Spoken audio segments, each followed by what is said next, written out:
Господи, 24 февраля, что же происходит? Да? Ну, с кайфом. Год был прекрасный. Мальчики мне объявили бойкот. Война это не вызывала у меня никогда, прям минимум вообще. Вообще минимум. Так, ну, ты делаешь так, ведешься по этим правилам, ты попадаешь в рай. Ты этого не соблюдаешь, ты горишь в аду. Все предрешено, вот эта судьба, я родился таким, я таким умру, вот он родился другим, ему повезло, он умрет там таким. И, с одной стороны, казалось бы, ну и фиг с тобой, живи так. Все жестко так. Что будет дальше? Скорее интересно. Всем привет! С вами Аскер Вида, и сегодня мы будем брать интервью у Анны. Всем привет, меня зовут Анна. Расскажи, пожалуйста, 3 суперфакта о себе. Мне всегда везет, у меня есть суперспособность, я успеваю опаздывать. Я так это и называю, я успеваю опаздывать. Ну и даже не знаю, ну вот третья суперспособность является ли суперспособностью? Расскажи. Я как-то умудряюсь находить подход к самым разным людям. Вот почему у тебя всегда по физике 5, да? У меня 3, 4. Ну, у тебя же, вот ты же сдала хорошо. Ну, я хорошо сдала, но не на 5. Ну, Не дожала, видимо, не такая уж и суперспособность. не знаю, вот я подготовился, у меня 3. Я не подготовилась, у Ну, меня 4. Ну вот, разница какая. А вот как ты думаешь, почему тебе везет? Ну, на самом деле здесь не только везение играет роль, а совокупность факторов. Я улавливаю информацию, я ее быстро обрабатываю, а в нужный момент я ее использую. Если бы у меня совсем было пусто в голове, то я бы ничего никогда не достигала. То есть эта суперспособность, это твоя характеристика, по сути, да? Да. Чем ты в основном гордишься в своей жизни?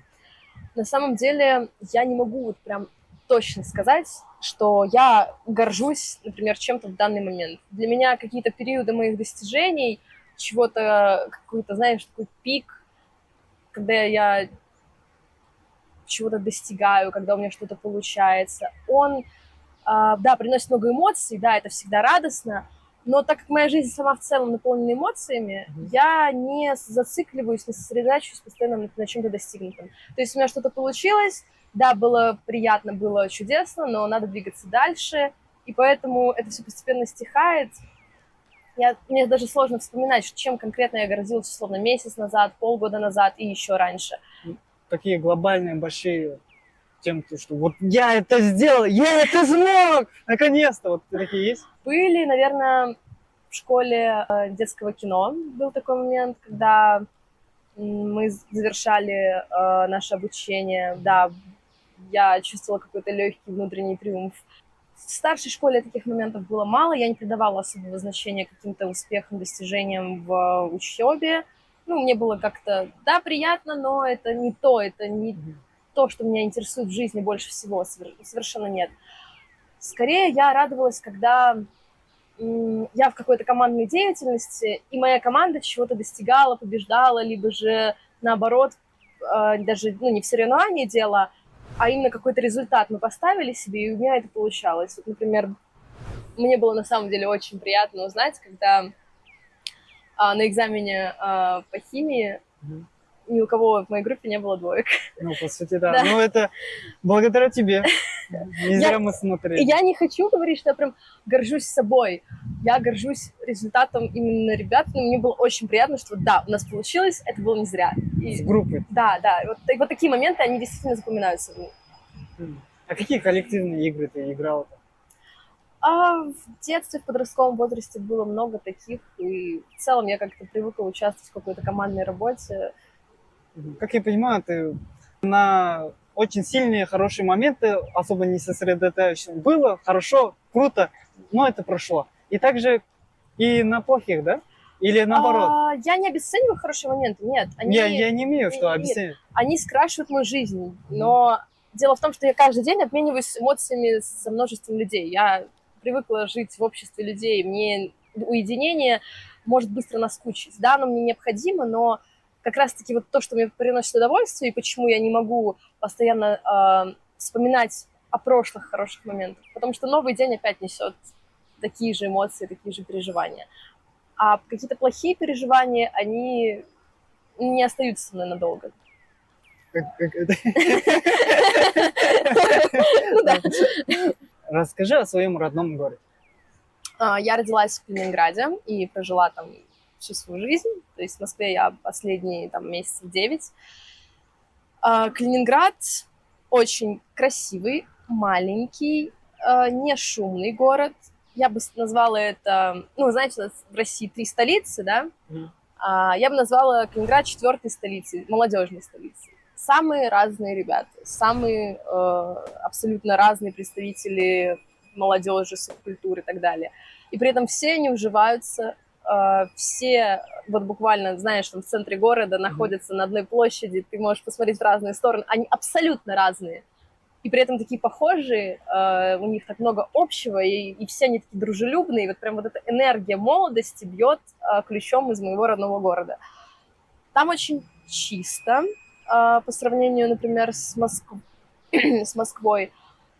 Там чистый воздух, это для меня огромный плюс, то есть я как человек, который... Для меня важно, чтобы было Я чем тебя дышать. понимаю, я сам тоже из Море, морской воздух, песок и в целом вот это вот все, это на всю область нашу распространяется, и это огромный плюс для меня. Из достопримечательностей вам проще съездить посмотреть, очень много кирх, очень много каких-то монументов, оставшихся от Древней Пруссии или от Третьего Рейха, очень многое сохранилось.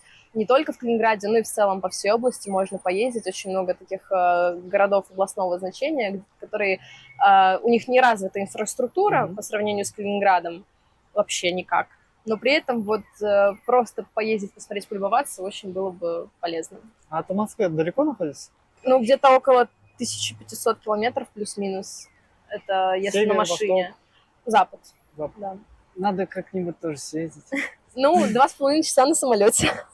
Нормально. Какие ценности и убеждения у тебя есть, и как они влияют на твою жизнь? Каждый раз, когда я хочу кого-то осудить непроизвольно, или же даже когда я злюсь, когда меня что-то раздражает, или же какую-то неприязнь я хочу выразить, я вспоминаю, что это все то, что как раз-таки мешает человеку быть человеком. То есть, когда человек развивается, он из неприязненного животного, например, также у приматов это есть, развивается, эволюционирует в человека, который любит, сострадает, сочувствует.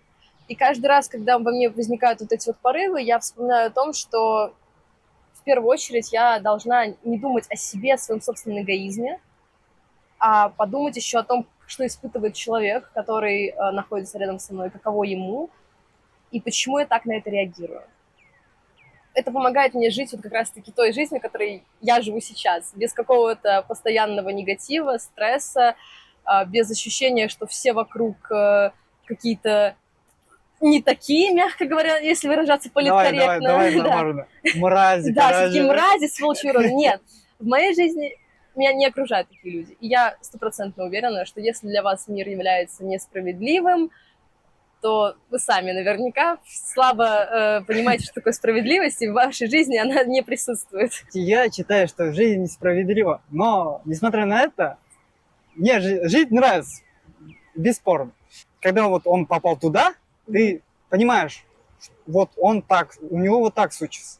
Да, я стараюсь понять всю причинно-следственную связь, понять, почему он, ну, его мотивы действия, почему выступает так и не иначе, и сделать выводы. Это не обязательно, знаешь, нужно оправдывать и принимать человека. Точнее, именно так и нужно делать. Но это не значит, что ты обязан терпеть, соглашаться с этим. То есть, если тебя что-то не устраивает, у тебя всегда есть выбор уйти и не терпеть, не жить с этим. Это, на самом деле, очень хорошее качество человека. Не все умеют так сопереживать. Они берут просто, ну, ты гандон, просто мразь. А так, какой смысл жить в мире гондонов и мразей? Вот от этого приятнее становится, когда тебя окружают гондоны и мрази? Ну нет, конечно, с этим... Вот. И вопрос справедливости тоже так же долго можно обсуждать. Мы же смотрим на мир поверхностно через себя. Нам кажется, вот ему повезло, он там словил джекпот или еще что-то, но мы не смотрим на жизнь в совокупности. Может, он просто одаренный гений, ему по жизни легко. Может, ему это нравится, и это приносит ему удовольствие. Мы над этим корпим, мы над этим пашем, и нам это так влом и в тягость. Поэтому мы считаем, что наши труды невероятно высоки, хотя просто, ну, это не наше. А другому человеку нет, ему может там была какая-то толика везения, но по сути... У всех свои проблемы, то есть у всех свои цели, Я мечты. не считаю, что нужно сосредотачиваться на проблемах чужих. Как раз-таки понимаем, какой человек перед нами, зачастую мы не обсуждаем проблемы с ним. Не это нас притягивает друг к другу. Негатива нам хватает и в своей жизни. Нас притягивают люди, которые смотрят на мир не то, чтобы позитивно, поверхностно, не удручают своим присутствием. То есть у них горит вот эта вот надежда на прекрасный завтрашний день. И вот такие люди нас притягивают. Делятся любовью, счастьем, эмоциями. Да, именно такие. Позитивно. Существует ли истинная свобода воли? Или заранее все переопределено? Судьба, короче. Я не фаталист совершенно. Но свобода воли и выбора есть далеко не у каждого. Свобода всегда подразумевает ответственность, всегда ответственность за свою жизнь.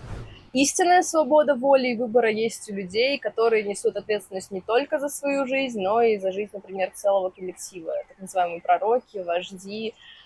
Они, можно сказать, наделены, если, так выражались в древности, свыше этой вот помазанники. Они наделены этой свободой воли и выбора. Это, на самом деле, тема обсуждается не только в религиях, там, в кабале, в психоанализе.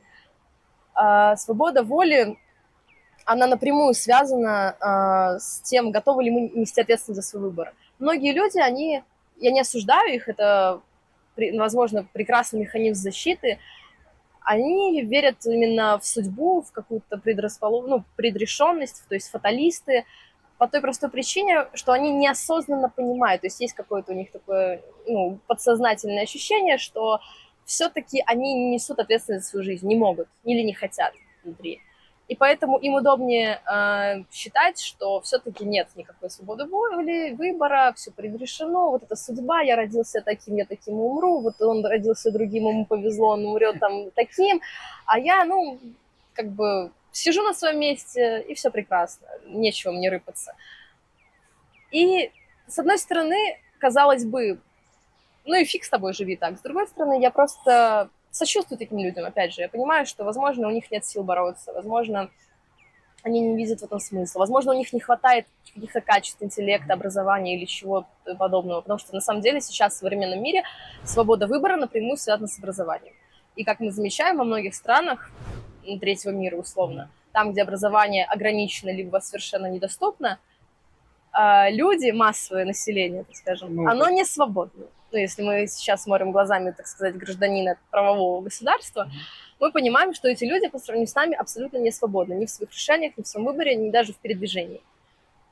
И это напрямую связано с их уровнем образования. Вот как раз там ты мне еще задашь несколько вопросов на дальнейшую тему, и я подробнее об этом расскажу. Во-первых, считаешь ли ты себя свободным? Есть ли у тебя? Абсолютно сейчас, на данный момент, нет.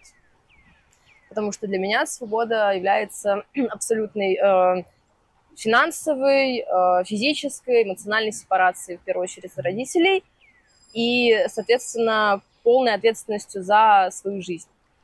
Если за свои действия, свой выбор, за свои слова и в целом я несу ответственность, то условно, эмоционально, физически я сепарирована от родителей, то, например, финансово не до конца. И я понимаю, что это не делает меня абсолютно свободным взрослым человеком, каким бы я условно хотела бы быть.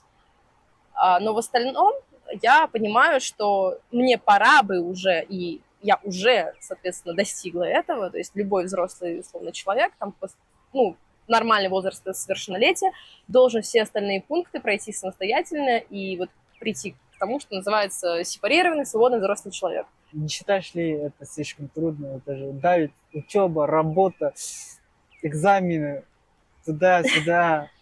Я не стараюсь себя ограничить какими-то установками, типа, а кому сейчас легко, это жизнь такая, чего-то. Нет, жизнь должна приносить удовольствие. Я гедонист. Я абсолютный гедонист. Жить надо по принципу наслаждения. Но это наслаждение оно не будет таким сладостным и приятным, оно не будет с каким-то послевкусием, если ты понимаешь, что ты этого достигнешь сам. Вот, как раз семя гордости. То, что заставляет меня гордиться собой, когда я чего-то достигаю сама, без посторонней помощи. То есть, когда вот условно вот маленькая радость, мне пришел аванс, я могу заплатить за квартиру. Вот, это какое-то внутреннее легкое ликование. Да, это смогла сделать я.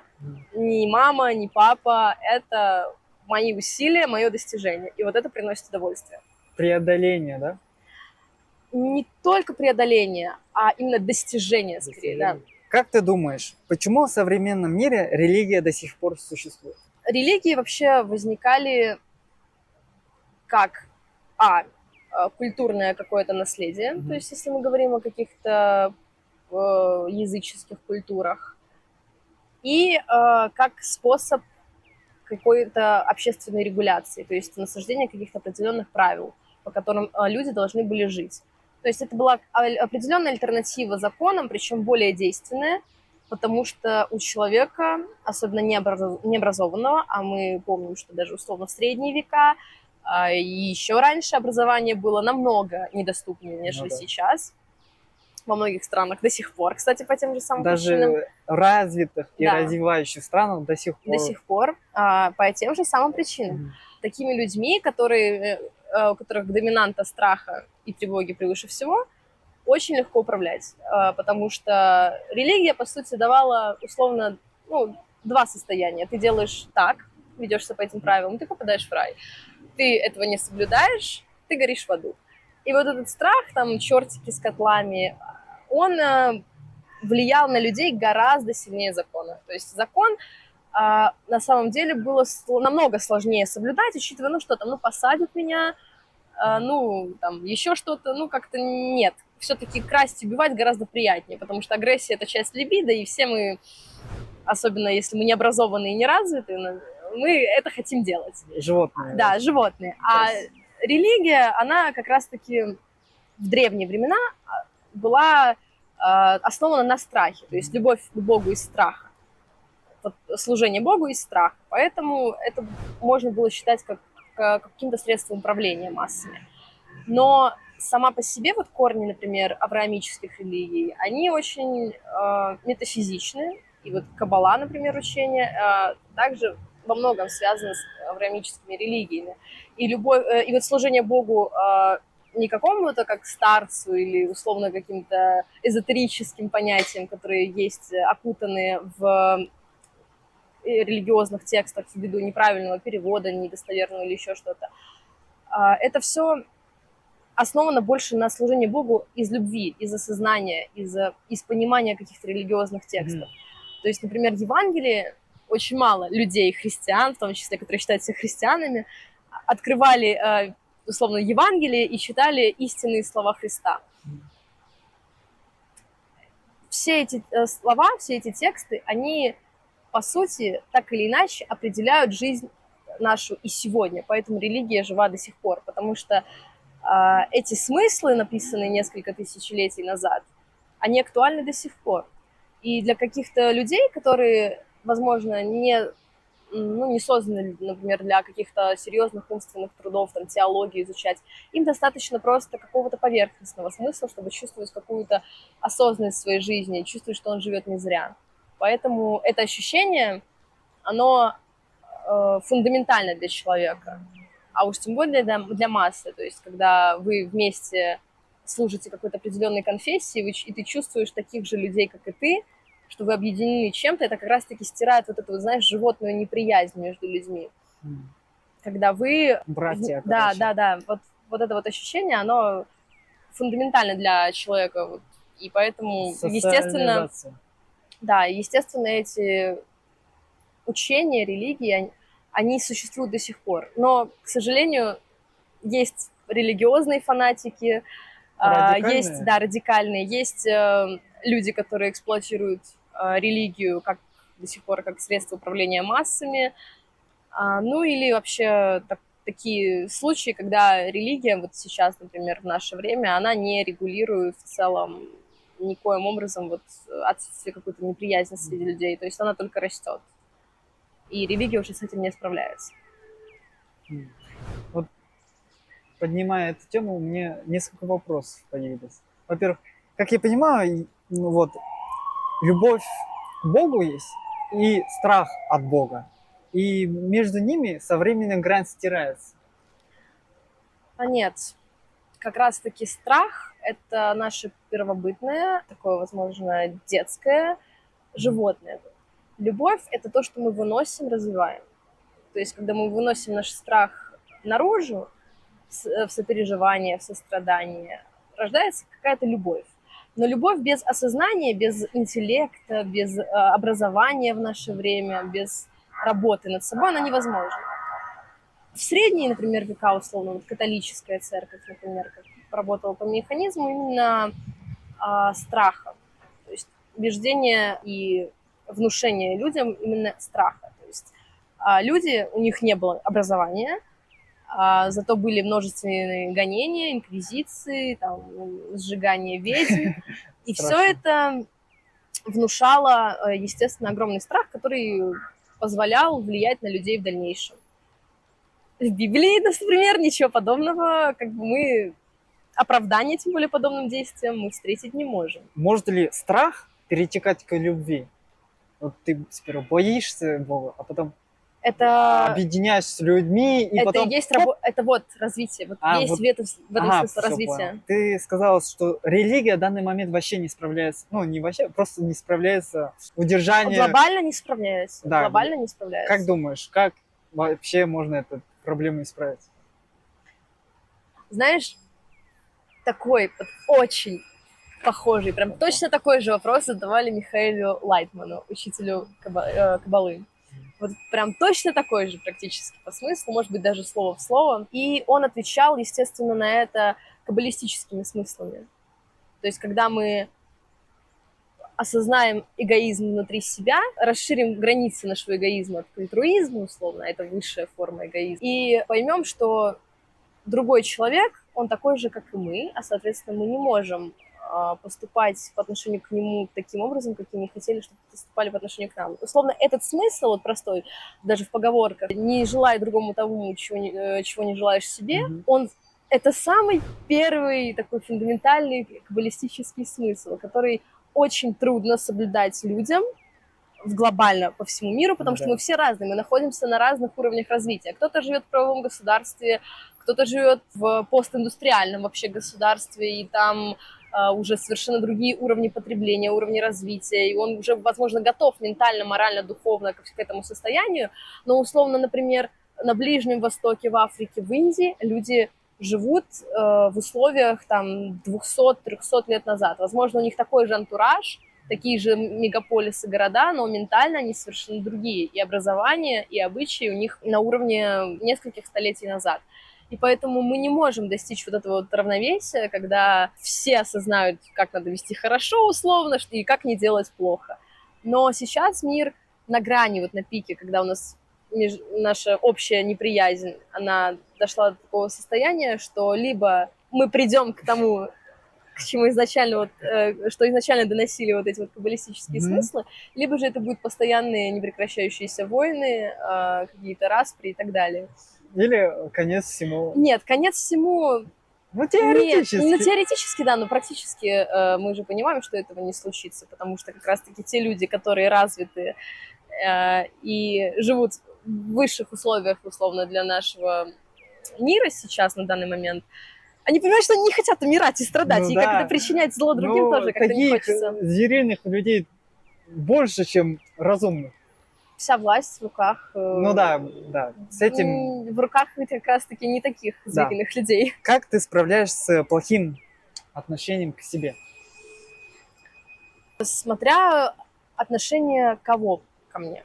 Есть люди, чье мнение для меня действительно имеет ценность, чьим мнением я интересуюсь напрямую, и чье мнение, возможно, ну невозможно, 100% является характеристикой меня. Мы — это не то, что мы о себе думаем, это то, что дают обратную связь о нас другие люди, наше окружение.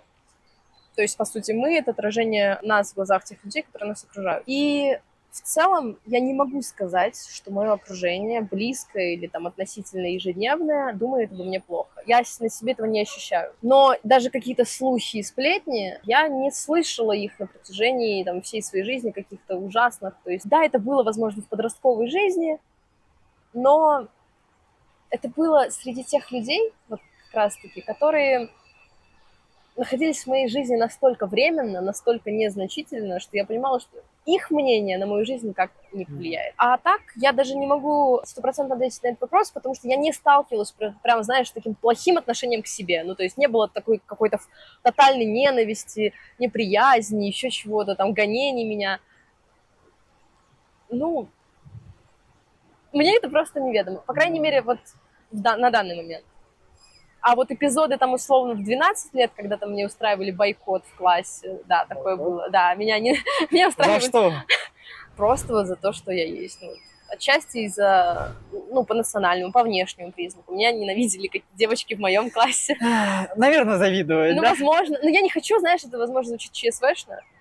Но если говорить прямым текстом, так это и было. Ну, по Со мной сути, общалась 2 девочки из параллельного класса, и причем тоже вот я была из Калининграда, а другая девочка из Москвы и тоже там из города побольше. А училась я в сельской школе 1 год. Это был год ада, условно такой. Ну, сейчас для меня это никакого значения не имеет, но вот тогда это, возможно, был единственный год, где я, условно, там каждую неделю, ну, не ежедневно сталкивалась с неприязнью по отношению ко мне. Мальчики мне объявили бойкот, потому что, ну, потому что девочки такие. ну, потому что мне никто не нравился из них. А, И ну ты же не ну, что ты говоришь... нос воротишь, а? Вот когда такая, блин, корона нацепила, а я просто, ну, что я могу? Мне 12 лет, я не хочу. Ты же не подходил к ним и говорил, ты мне не нравится. Нет, Ну нет. вот. А Нет, как они конечно. поняли, что Ну, ты же не выражала когда такую тебе привязанность? признаются условно в чувствах, например, А, а понятно. ты Ну, не то чтобы отвергаешь, я просто... Ты классный, мне приятно с тобой дружить. То есть мы общались, ничего плохого не было. да. Но вот когда доходит до такого пикового момента, и ты не разделяешь это взаимно, хотя до этого прекрасно общались, все было чудесно, все. 12-летние, ну это 12-летние мальчики, Да, это дети. да, Я не говорю, что это плохо. Ну как, это плохо однозначно, это ненормально, но я не говорю, что это сейчас определяет мою жизнь. Ни в коем случае. Это были дети. Ну, по сути, это повлияло же на твою... Это, возможно, помогло преодолевать или... Вот честно, это был единственный год, 6 класс, причем это, говорю, это сельская школа, там дети совершенно другие, там менталитет другой, Ну да. честно. А я городская, но я не приехала туда, знаешь, там со своим уставом, такая вся из себя просто...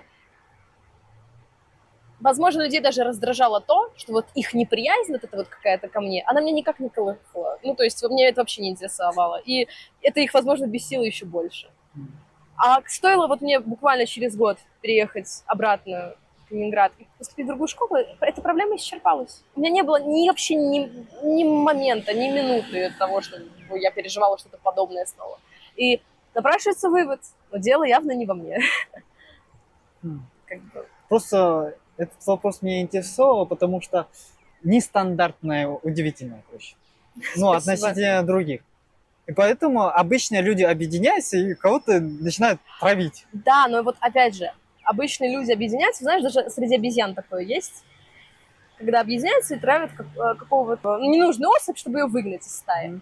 И вот для меня это как раз является признаком вот этого недоразвитого окружения, когда вы объединяетесь, вот этот змеиный клубок, и пытаетесь вытравить человека, не похожего на нас. Согласись, когда ты окружен людьми твоего уровня и выше, то есть образованные, развитые, опять же, все дело в образовании, не просто так я упоминаю это много раз, а люди, которые реализованы в различных совершенно сферах, у вас не то, что желание и время, у вас просто времени, желания, ничего нету, не хватает на то, чтобы объединиться там и начать травить человека, который как-то выделяется. Потому что вы все относитесь к этому не то, что просто невнимание, вам приносит удовольствие общаться с похожими других людей.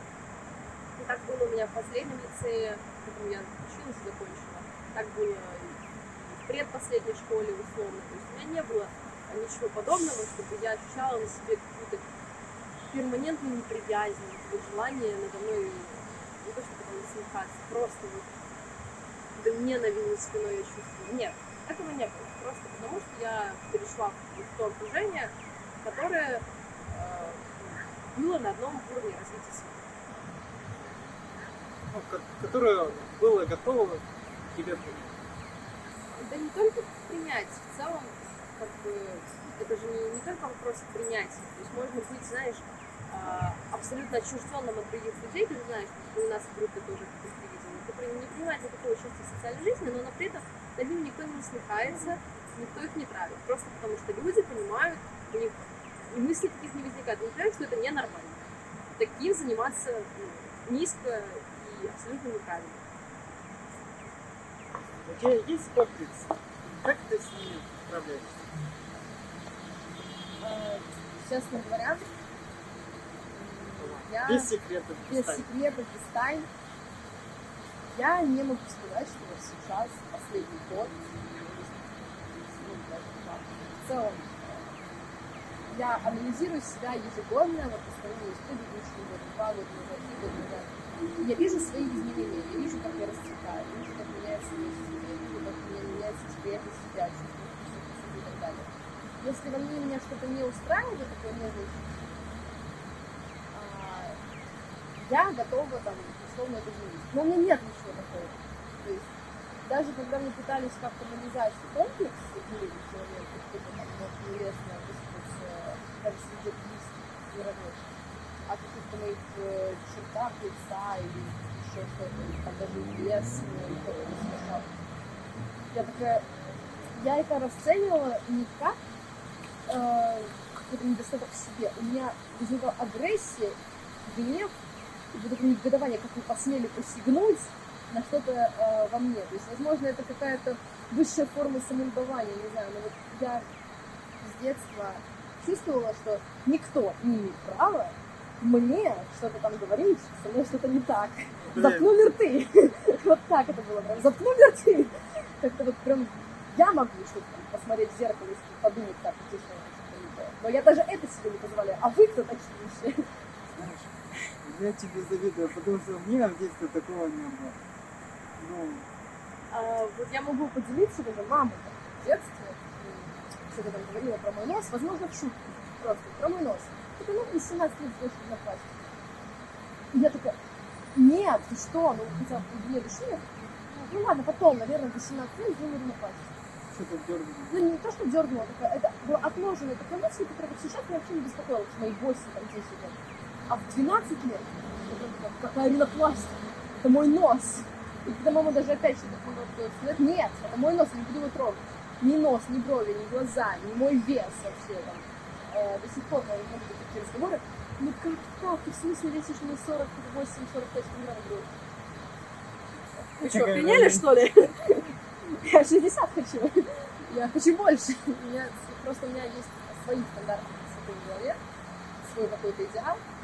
И даже если я сейчас условно не соответствую, это не позволяет возникновению каких-то комплексов у меня. То есть я понимаю, что мой идеал зависит от меня. Я могу работать над собой, при этом без каких-то хирургических вмешательств, без каких-то инъекций, без чего-то фундаментального, что там, не меняет функциональную мою внешность, нет. Но приблизиться и стать тем идеалом, которым я хочу, это все в моих силах. Но у меня даже вот такого, знаешь, навязчивого желания не возникает, потому что мне нравится то, что я вижу. Мне нравится все. И никто на земле, вот никто, я могу сейчас на 100% сказать, не способен мне внушить обратно. Сейчас напишешь там. Пусть еще хочет, пишет. Пишите все, что хотите. Повышайте охват. То есть абсолютное принятие и любовь к себе. Я не разделяю эту философию к себе. Любовь к себе, знаешь, многих прям такая навязчивая. Делать себе комплименты, аффирмации. Нет, это радикально, нет.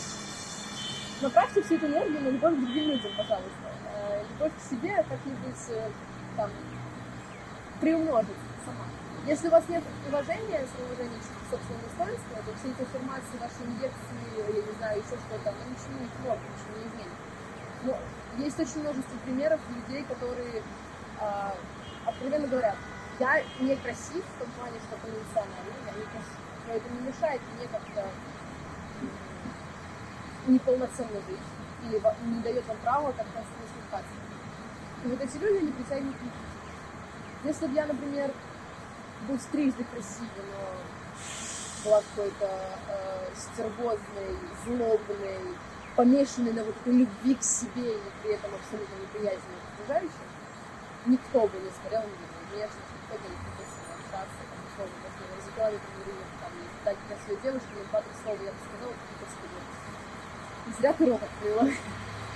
Поэтому просто это, наверное, с самого детства, наверное, даже ощущение стойкое, что со мной что-то есть. Не то, ну, любовь всегда это, ну, потом появится, надо других любить. Но согласись, что сперва, ну, себя не полюбить. Вот знаешь, они говорят, если вы не любите себя, то никто вас не полюбит. Ну и ты сам... Вот знаешь, это вот напрямую может следить от ребенка, от развития ребенка. Когда его мама с папой любят маму с папой, когда не уделяют нам внимания, ой, не люблю маму с папой, или папа плохой сам. А когда ты взрослый человек, ты все-таки нуждаешься больше не в получении от других, а отдачи от себя. Что ты можешь дать им, что ты можешь дать. И это приносит, вот как раз таки удовольствие, продолжительное. Не мимолетное такое, а специфическое знание, специфическое подстроение. Не только хочешь получать, Да, не только для себя, но и чтобы дарить от себя, ценность, знать для людей.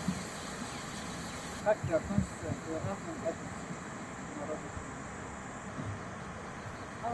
Вот если анализировать даже свою семью, свое окружение, я, наверное, могу абсолютно беспристрастно, абсолютно смело сказать, что я человек, который относится к различным этносам практически без какой-либо любви. Но это не значит, что я не отдаю себе отчет, что есть люди, представители национальности, которые в силу государственных, этнических взаимоотношений могут представлять для меня опасность. Ну, Опять же, по национальному признакам. Опять же, в силу их образованности, в силу вседозволенности какой-то, слабости влияния.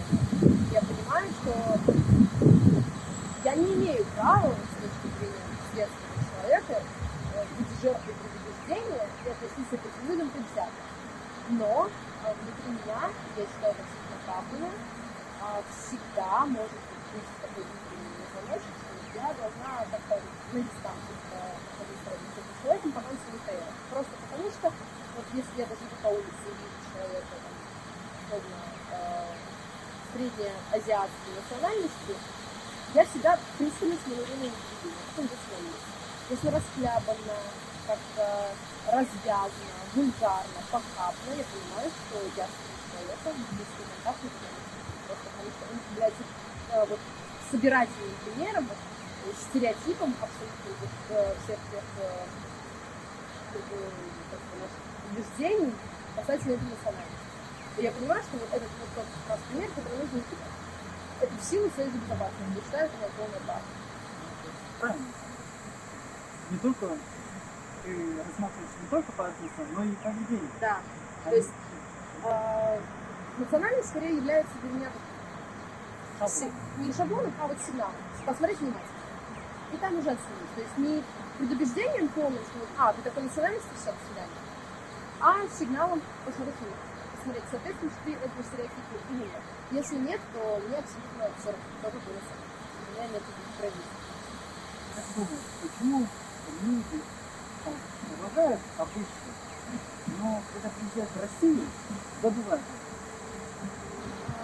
Смотри, даже если говорить о людях, мы прекрасно понимаем, о ком идет речь, свои обычаи они уважают из-за недоступности какого-то образования, опять же, из-за навязанности общественных рамок, то есть они будут достаточно коллективистское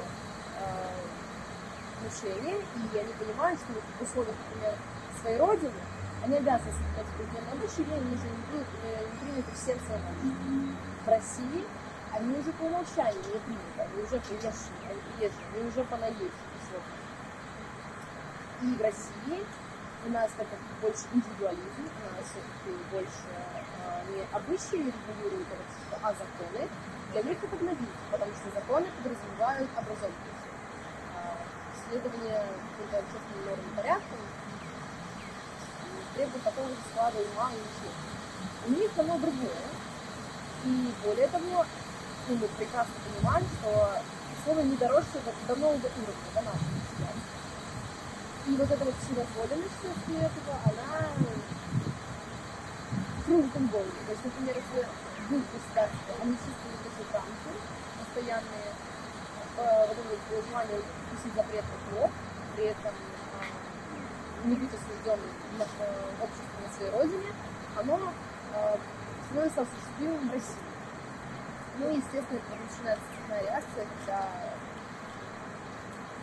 безопасность и вседозволенность играют свою роль, и ты считаешь, что ты можешь делать все, что угодно, просто что ты сносишь крышу, и никто тебя за это не спросит. Ну и на это еще накладывается такая ограниченность развития. То есть, когда людей сдерживает только страх перед наказанием. Вот этих людей сдерживает только страх перед наказанием. То есть мы, например, люди, даже если, если говорить о нас с тобой, или в нашем окружении, людей еще более высокого положения, мы не будем причинять вред другим людям, исключенные заповеди и законы. Просто потому, что не возникнет такого желания. Не потому, что нас посадят, а потому, что мы перейдем. У нас нет такой потребности, у нас нет согласия. У этих людей он есть, и потом он растет, когда они слышат даже закон, даже миграционная система в нашей стране. Не то, что бессильно, она не будет противодействовать. Либо же не так сильно, как особенно хотелось граждан.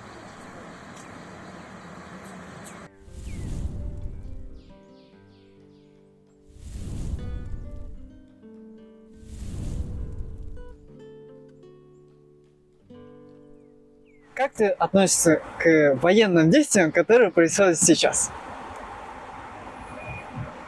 Как к чему-то закономерному. Закономерно? То есть это должно было произойти? Это изначально даже озвучилось, что это произойдет. И десятилетия назад. Ну это просто в теории было. Никто же не думал, что на практике... Ну, никто не думал, а все было решено и даже озвучено сначала невзначай, потом прямым текстом, но к этому не прислушивались. А потом произошло то, что должно было произойти изначально. Я не говорю сейчас какую-то характеристику этим событиям, не даю, ни свое мнение высказываю, просто вот это было закономерно, это было озвучено изначально. Такое произойдет. То есть теоретически ты ожидала такого? Да. Ну, не знаю, посмотрите выступление Жириновского в 91-м, 2-м году, я не знаю. В политике особо и не разбираюсь. Я и не могу сказать, что я компетентна в этом, то есть я не буду сейчас углубляться в этот вопрос, потому что это не зона моей компетенции, и свое отношение личное к этому я тоже высказывать не буду, но как это воспринимаю, как что-то ожидаемое и закономерное. Ясно. А что ты чувствовала после 24 февраля? Я чувствовала, что мир меняется. Меняется, вот опять же, ожидаемо. Эти изменения, они проговаривались, они обсуждались, они накалялись. Но вот этот день стал как раз той точкой невозврата, которая и говорила, что грядет новый дивный мир. Какой? Ну будет интересно узнать. А твои ощущения? Мои ощущения... После новостей, что ты почувствовала? Во-первых, я не мониторила круглосуточно новости, потому что это была очередная такая зона инфовойны, то есть буквально. И причем вот эти новости постоянные, вот этот бум-шквал какой-то недостоверной, фейковой, тревожной информации во многом оставил свой след именно на ментальном состоянии многих людей, целых масс. И я решила себя обезопасить от всего этого, просто потому что, во-первых, мне это было неинтересно, меня это напрямую не касалось, то есть, возможно, это были какие-то эгоистичные мотивы, но я понимала, что я на это не могу повлиять, я не хочу, чтобы это влияло на меня. Слишком хладнокровно. Нет, это не было хладнокровно. Я понимаю. Просто сейчас, спустя 1,5 года, Мне, наверное, все-таки сложно вспоминать свои ощущения. Вот там, я не проснулась такой, господи, 24 февраля, что же происходит? Учитывая, что это, опять же, не было для меня неожиданным Ну чем-то. да, Это понятно. было, ну, прям закономерным, но я понимала так, что будет дальше? Вот скорее интерес какой-то был. Что будет дальше? Кто прав? Россия или Украина? А опять же, я не хотела бы отвечать на это слишком радикально. И это Окей. не вопрос прав-виноват. Ну да. По-моему, вопросы прав-виноват не решаются войной. Ну вот даже до сих пор разумные люди решают такие проблемы ружьем на руках, а не языком. Почему? Потому что, ну, опять же, эти проблемы решались много лет, на протяжении многих лет языком, не только языком. Но это не та проблема, в которой, знаешь, ты можешь прийти поговорить. Иначе бы, опять же говорю, это не вопрос прав, виноват, потому что такие вопросы как раз-таки решаются там разговорами и компромиссами. Война не ставит вопрос ребром, прав или виноват. Война — это отстаивание, в первую очередь, всегда своих интересов, корыстных в первую очередь. Поэтому это всегда ультиматум. Все жестко так. Война — это не вызывало у меня никогда бури эмоций. То есть, если бы ты хотела вывести меня на эмоции, тебе бы стоило выбрать другую тему. Блин. Ты... Без опрос. Хорошо. Я отвечаю, вопрос задаю, ты быстро отвечаешь. Ну нет, я быстро задаю, тебе не обязательно быстро отвечать. Все. Хорошо. Смысл в жизни в одном слове. Другие люди. Другие люди. Другие люди? Да. Смысл жизни — это другие люди. Почему? Потому что мы раскрываем себя в других людях. Мы все свои проявления, все свои, весь свой потенциал развития мы можем реализовать только через других людей. Как самостоятельная единица мы ничто. Не могу с тобой не согласиться. Не можешь не согласиться? Да, потому что, думая об этом, я тоже так же размешал. Просто оболочка, Да. без никого. А другие люди наполняют. Что для тебя самое главное в жизни? Самое главное в жизни стать, возможно, для целых масс будущих людей примером как раз-таки примером того, к чему стоит стремиться, именно как хотелось бы показать пример, как стоит проживать свою жизнь, но при этом не навязывая какие-то правила, ограничения, рамки. Нет. Как раз-таки я бы хотела дожить до того момента, когда вот мои примерные убеждения отразятся в целом во всем мире. Возможно, я говорю слишком пространно и абстрактно, но я верю, что именно мое поколение станет вот этой вот точкой невозврата, вот этой вот гранью между прошлым и будущим. Но я возлагаю очень большие надежды на свое поколение. Я надеюсь, что я стану вот неотъемлемой частью этих вот изменений. В лучшую сторону, разумеется. Сколько ты зарабатываешь? Я могу очень сильно похвастаться. Сегодня утром мне пришел аванс 10 143 рубля. Нифига. Как бы мне не хватает, сколько там, 617 рублей на оплату аренды квартиры. Ну, как бы, нет, 607, вот, 607. 10 рублей лишние. Нормально. Ну, в целом, это аванс. Зарплата не сильно отличается. Да? Авансовая зарплата? Нет, у меня же, как у многих там на официальном трудоустройстве, выплаты 2 раза в месяц. Угу. Вот. Понятно. Ну, то есть в месяц 35. Пока еще 30-ки не было в месяц, работаю первый месяц. Сколько тебе нужно денег в месяц, чтобы чувствовать себя комфортно? Миллион. Ну, если сейчас студенческая жизнь, да? Ну, вообще.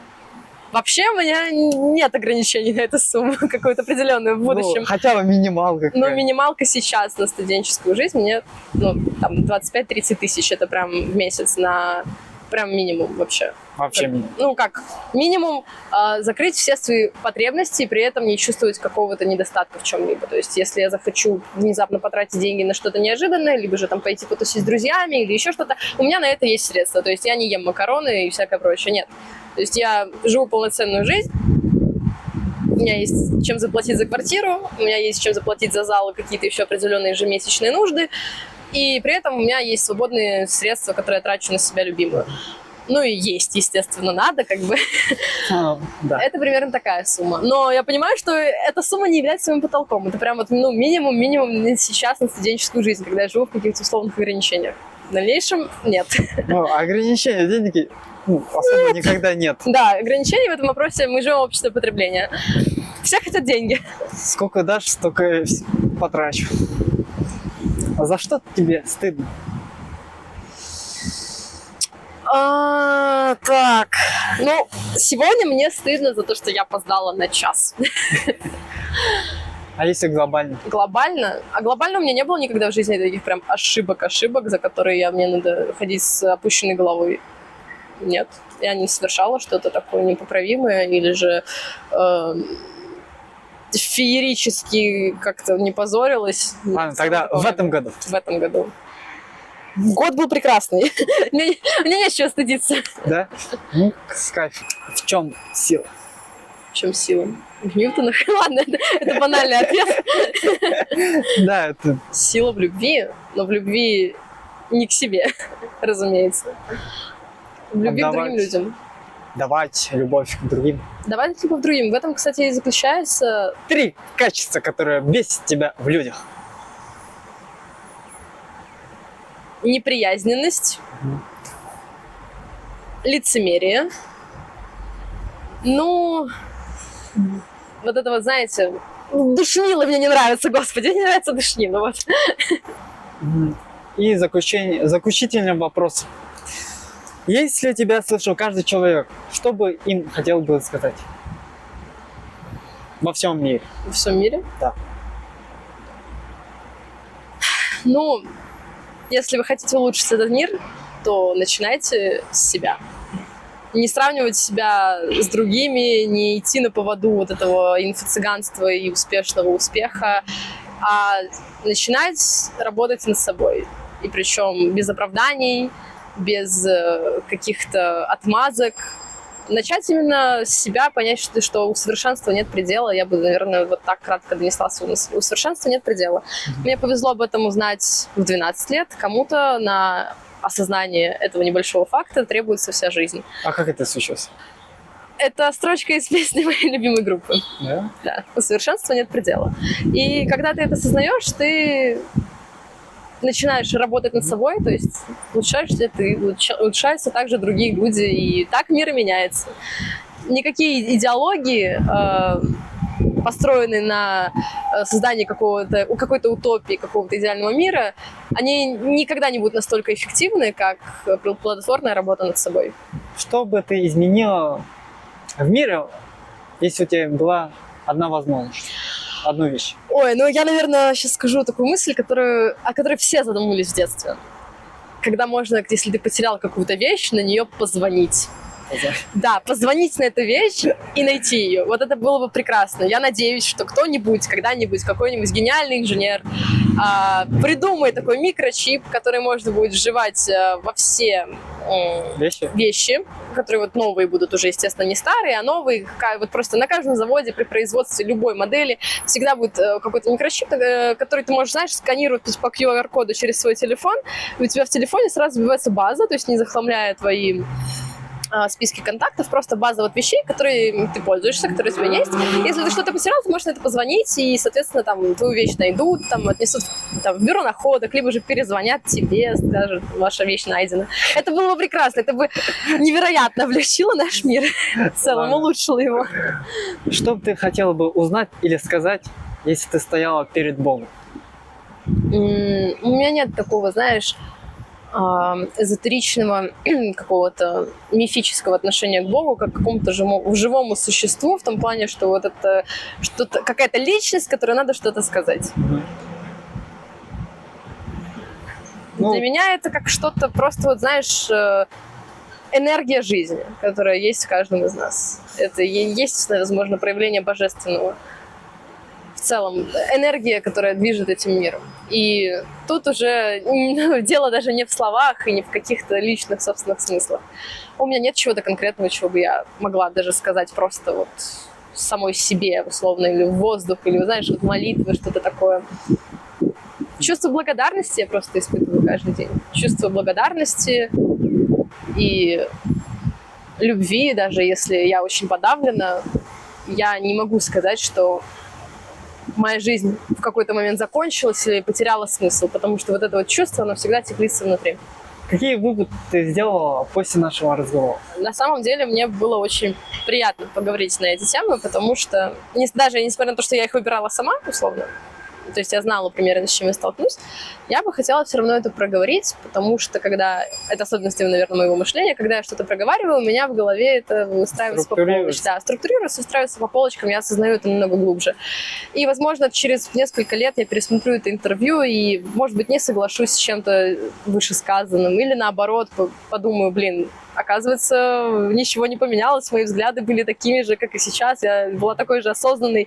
Или наоборот, подумаю, что, на эту тему лучше бы я не затрагивала, я здесь недостаточно компетентна, хотя я старалась не выходить за грани своей компетенции и не говорить лишнего, но, тем не менее, мне было просто очень приятно, для меня это большое удовольствие. Я люблю говорить. Что ты бы хотела пожелать нашим зрителям? Не становитесь теми героями, которых мы обсуждали в течение этого интервью. Для этого работайте над собой, учитесь, старайтесь познавать себя и других людей и не становиться жертвами предубеждения и неприязни по отношению к другим. Всем спасибо, с вами был Аскер Видар и Жаркова Анна. всем пока, удачи!